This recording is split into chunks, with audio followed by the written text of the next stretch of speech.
mentioning calm being adapted for non-healthcare providers. And that's a big part of our plans at the New Jersey Gun Violence Research Center this coming year, is to train a lot of folks, faith leaders, barbers, gun shop retailers, folks who come in contact with gun owners very often, not necessarily to do a lethal means counseling session, right? That's not how those conversations go, but how to feel comfortable and empowered to have successful conversations on this, because the messaging matters so much here. And so the collaborative thing was a big deal in our trial for a number of reasons. But one of them was because we're outsiders, right?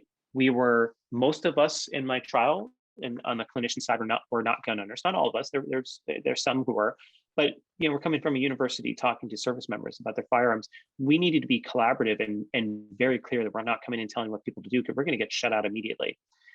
Collaboration is always good. It's particularly important when you yourself are an outsider, which is why I think it's very important to recruit in folks who are not outsiders. And so a lot of our work right now is on credible messengers, not just the message, not just the content of what should go in, but also who should deliver it.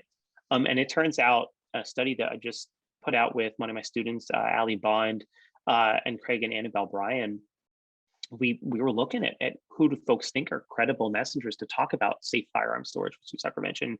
Healthcare providers were one of the bottom three across every demographic group we looked at. They trust service members, active duty or veteran, they trust law enforcement. There's some variability in this, but if we bank everything, and again, I'm a clinical psychologist. I spent most of my career in a clinical psychology program. When you think about these clinical one-on-one interventions, but now I'm in public health, and I think about populations as well, and messaging, and how to move whole groups of people to behave differently, not just one-on-one in a group. And both of those are equally important parts of the system, right?